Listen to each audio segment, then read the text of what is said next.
Return to the Blue Lagoon 1991. Film ini bercerita tentang kisah dua model yang terdampar selama bertahun-tahun di Pulau Surga. Seiring berjalannya waktu, mereka pun tumbuh besar tanpa bimbingan orang dewasa. Bagaimana kisah selanjutnya? Kita langsung masuk aja nih.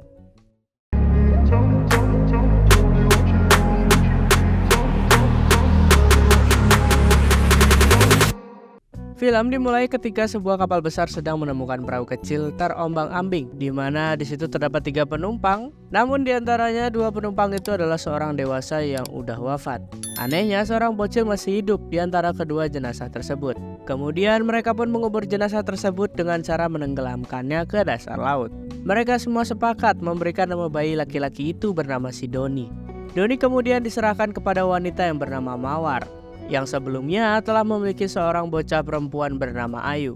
Ketika malam harinya, diketahui wabah virus terpapar di beberapa anggota kapal tersebut. Kapten kapal pun kemudian khawatir kalau virus itu akan menyebar kemana-mana. Sehingga ia menyuruh salah satu anak buahnya bernama Jerry untuk membawa pergi si Mawar beserta anaknya. Berhari-hari terombang-ambing di tengah laut, mereka pun belum menemukan daratan untuk berlabuh. Padahal kondisi mereka sudah memprihatinkan, ditambah lagi ada kedua bocil di sana. Jerry yang selalu terganggu karena dua bocil ini menangis, ia berniat untuk menjatuhkannya ke laut. Namun Mawar ini selalu menjaga anaknya tersebut dengan sangat baik. Jerry pun menjatah minuman untuk 4 orang aja, agar mereka semua dapat bertahan hidup. Melihat itu, Mawar kemudian merasa tersinggung, sehingga ia merencanakan sesuatu untuk menyingkirkan si Jerry, supaya anak-anaknya ini mendapatkan jatah minum. Di saat Jerry sedang lengah, Mawar pun menyingkirkan Jerry dengan sebuah kayu dan membuangnya ke tengah laut. Beberapa hari kemudian, Mawar pun menemukan sebuah pulau yang sangat indah. Ia pun segera menuju pulau tersebut.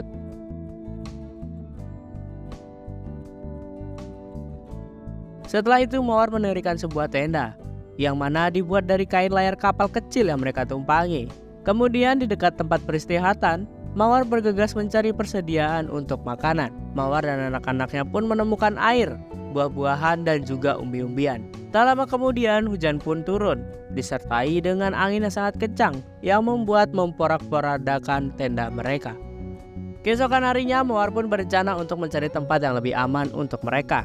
Dan setelah menelusuri pulau itu, kemudian mereka pun menemukan sebuah gubuk kecil. Gubuk kecil tersebut ternyata bekas gubuk orang tua Doni dahulu. Mereka pun hidup sederhana di pulau itu yang sangat indah dengan sangat bahagia. Keluarga kecil Mawar akhirnya belajar bertahan hidup hingga akhirnya beberapa tahun pun terlewati. Doni dan Ayu pun sudah tumbuh menjadi anak yang sangat ceria. Suatu ketika mereka bertiga sedang mandi. Ayu pun bertanya kepada ibunya, kenapa si Doni tidak memiliki hal yang dimiliki oleh si Ayu. Begitupun sebaliknya. Ayu pun bertanya, kenapa ia tidak memiliki sesuatu yang berbeda dengan milik si Doni. Setelah sampai di rumah, mereka pun pertanyaan semakin menjadi-jadi tuh. Ia pun menanyakan tentang cara menikah dan mempunyai anak. Mawar pun menjawab dengan sangat sederhana dan mudah dimengerti oleh kedua anak tersebut.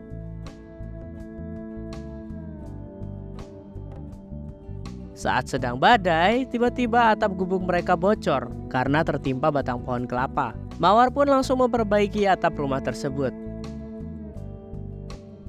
Setelah memperbaiki atapnya, ia mengalami batuk yang tidak kunjung sembuh.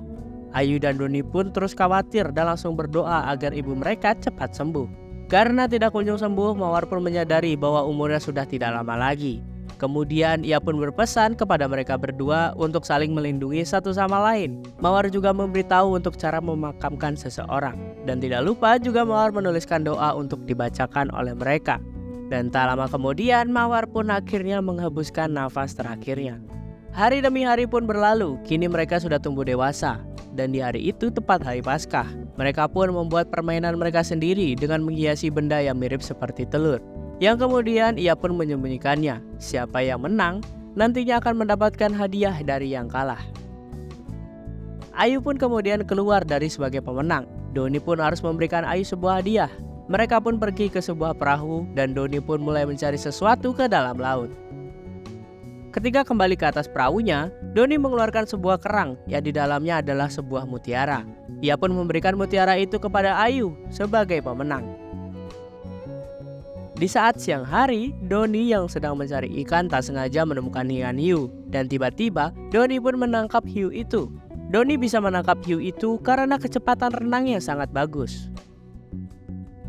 Pada suatu pagi, saat Ayu terbangun dari tidurnya, ia mendapatkan darah di kasurnya. Seketika ia teringat perkataan ibunya, bahwa tanda wanita dewasa adalah ketika ia sedang mengeluarkan darah. Dan saat itu juga wanita boleh telah memiliki anak. Dia pun segera membersihkan darah itu dan memberitahu hal ini kepada si Doni.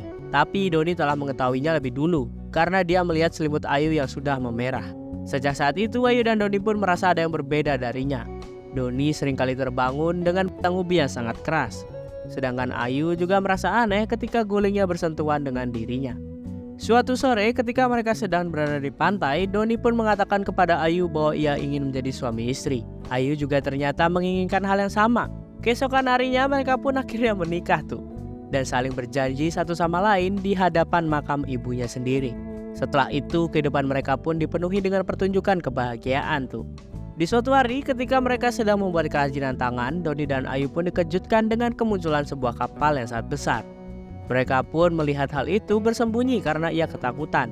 Setelah itu muncullah kapal kecil yang mengangkut 8 orang di atasnya yang sedang menuju ke pulau mereka, di mana salah satu dari mereka membawa senjata. Kapten kapal yang bernama Separo datang dan Doni pun menghampiri kapten itu. Kapten Separo kemudian menjelaskan bahwa mereka sedang mencari air untuk ketersediaan kapal. Sang kapten pun membawa seorang gadis yang bernama Lolita. Terlihat dari pakaiannya, Lolita ini adalah seorang putri dari suatu kerajaan. Setelah itu Doni dan Ayu pun menceritakan tentang kematian ibunya dan menyambut mereka dengan makan malam yang sangat panjang. Keesokan harinya Doni dan Ayu pun diberikan sebuah baju satu persatu. Pada malam harinya Lolita pun bertanya kepada Doni dan Ayu, apa aja kegiatan mereka yang sering mereka lakukan ketika malam hari. Ayu pun kemudian menjawab bahwa mereka sering menghitung bintang-bintang, menari, dan tidak lupa melakukan pertunjukan kebahagiaan. Setelah itu Doni dan Ayu pun memperlihatkan tarian yang biasa mereka lakukan. Lolita mengatakan kalau orang dewasa tidak menari seperti itu. Lolita pun menunjukkan tarian yang ia maksud. Pada momen ini terlihat Ayu sedang cemburu. Ayu pun akhirnya pergi meninggalkan mereka berdua tuh. Keesokan harinya Ayu pun berdandan dengan tujuan agar membuat Doni makin naksir kepadanya. Namun karena ia tidak terbiasa dengan berdandan, wajah Ayu pun malah menjadi kacau. Akhirnya Doni pun meminta Ayu untuk membersihkan wajahnya. Karena Doni sudah ada janji untuk mengajari Lolita memancing, kini Lolita pun sudah mulai menyukai Doni. Ayu yang sedang kebetulan berenang ternyata sedang dipantau oleh ABK kapal yang tertarik dengan semangka milik si Ayu. Ayu yang ketakutan pun langsung berlari untuk sembunyi. Ternyata si ABK itu mengejarnya. Doni yang telah berjanji kepada Ayu akhirnya tak tergoda kepada Lolita. Ia pun akhirnya tidak melakukan pentas kebahagiaan dengannya. Di rumah mereka, ABK kapal ini sedang berusaha untuk mencari mutiara yang dimiliki Ayu. Setelah mendapatkannya, si ABK kapal itu ingin berbagi kebahagiaan dengan si Ayu. Untungnya si Doni ini datang dan menghentikan ABK itu, hingga perkelahian pun tidak bisa terhindarkan. Lagi-lagi sampai Kapten Separo dan anak buah sisanya itu memohon kepada mereka untuk tidak saling menyakiti. Tapi salah satu ABK kapal itu terus mengejar si Doni, bahkan temannya sendiri pun hampir terkena pukulannya. Doni pun kabur ke laut dan diikuti terus oleh ABK kapal. Karena Doni sudah terbiasa berenang dengan hiu, Doni pun sudah memiliki keahlian berenang, sehingga ia dengan mudah sampai di pinggir laut. ABK kapal yang tidak bisa berenang itu pun kemudian dilahap oleh si hiu. Setelah kejadian itu Ayu pun mengatakan kepada Doni bahwa mereka akan mempunyai anak. Ayu juga mengatakan kalau dia ingin anaknya lahir dan besar di pulau itu. Ia tak mau anaknya lahir di peradaban yang dipenuhi dengan orang-orang yang jahat. Dengan senyum yang sangat bahagia, Doni pun akhirnya setuju dengan keputusan si Ayu. Lalu kapal Lolita yang berlayar pulang pun mulai menghilang secara perlahan dan akhirnya ia pun meninggalkan pulau itu. Dan beberapa bulan kemudian anak imut dari Ayu pun lahir. Ayu dan Doni pun sangat bahagia dan ia pun resmi menjadi ayah dan ibu. Setelah itu film pun tamat.